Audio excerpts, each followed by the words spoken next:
Kita lanjut kepada ronde kedua, putaran kedua, dan ini adalah putaran yang terakhir. Untuk putaran terakhir, silakan pertanyaan dimulai dari calon gubernur paslon 2 Pak Basuki, waktunya maksimal 1,5 menit. Nah, saya juga agak penasaran ini, mohon maaf juga Pak Sandi. Antara Pak Sandi dan Pak Anies kalau di berita saya agak membingungkan. Soal 0 rupiah, dari 0% 0 rupiah untuk pembelian tanah. Nah kemudian saya melihat ini untuk yang 7 juta penghasilannya. Nah saya ingin tanyakan, rumah yang Bapak sediakan itu rumah tapak atau rumah susun?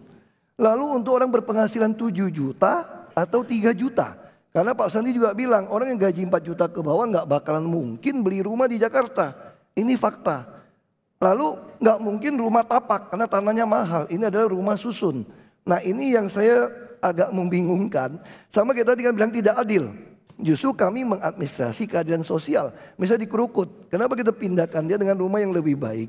Karena dia nggak mampu beli rumah, maka kita sediakan rumah susun. Dia sewa mahal, bisa 600 ribu, 700 ribu. Maka kami itu nggak sewa. Kamu kalau punya apartemen, biaya rawatnya itu ukuran 36 bisa 800 ribu.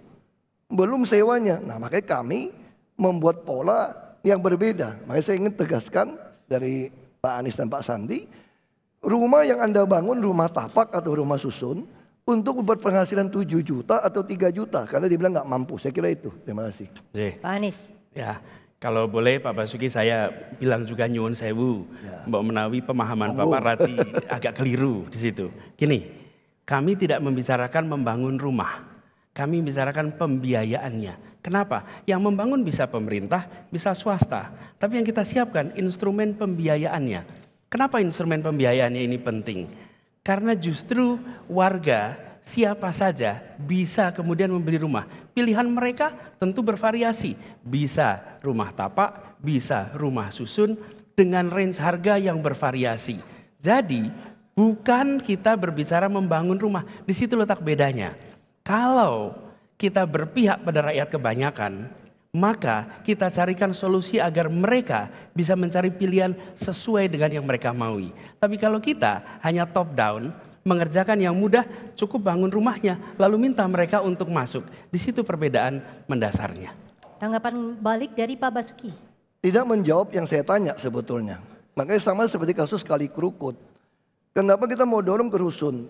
Karena menurut penelitian dari PBB, ini semua sudah ada aturannya. Rumah minimal tuh 36 ukuran yang paling sehat. Yang Bapak bilang nggak adil di Krukut tuh Bapak dia terlalu sempit. Makanya ada TBC, ada penyakit. Justru kita tuh nggak tega membiarkan masyarakat yang nggak mampu beli rumah sendiri. Kalau pakai uang dia beli, pasti dia beli rumah yang model-model di gang yang sempit, yang nggak layak untuk dihuni. Makanya kita tawarkan rumah-rumah yang dia miliki.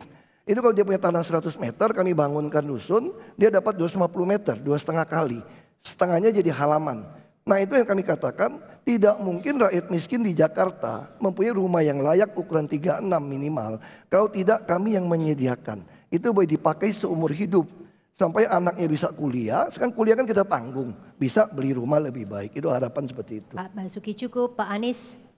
Yang menarik adalah kami melihat ini sebagai problem dari awal. Dari awal. Bukan di bulan-bulan terakhir, dari awal 41% warga Jakarta tidak punya rumah sendiri. Lalu kita siapkan solusinya.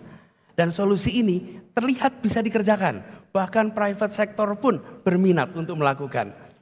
Ketika masa kampanye tentu ada yang mengatakan itu nggak bisa, itu nggak bisa. Ternyata sangat bisa, rumahnya tersedia.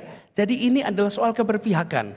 Begitu kita mengatakan kami akan berpihak pada mereka yang tidak punya rumah, yang penghasilannya kecil, solusi-solusinya itu muncul.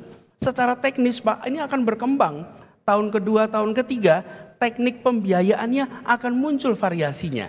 Tapi yang berbeda adalah kita membicarakan tentang pembiayaannya. Suplai pembangunan rumahnya dari masyarakat, dari pemerintah, tapi aksesnya pada mereka yang miskin punya rumah. Tanggapan terakhir dari Pak Basuki. Saya jujur aja dari tadi nggak menemukan jawabannya. Ini terlalu retorika ya. Ini fakta. Tadi Bapak mengatakan 41% orang nggak punya rumah. Itu kenapa kami ngotot di Pulau Reklamasi. 23, kita harus pikir 30 tahun akan datang. Penduduk tambah banyak. Mau tinggal di mana? Rumah gitu mahal, makanya kami pengen setengah dari pulau itu punya kami DKI.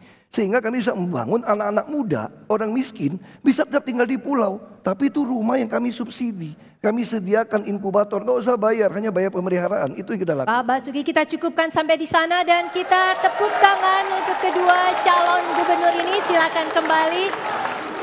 Ini adalah putaran terakhir. Jadi saudara-saudara, kita tadi sudah saksikan adu gagasan, adu argumen para paslon, secara khusus para calon gubernur DKI Jakarta. Acara debat ini memang hampir berakhir, tapi masih ada pertanyaan yang layak ditunggu jawabannya dari para paslon. Tetaplah bersama kami, sesudah jeda komersial berikut, kami segera kembali.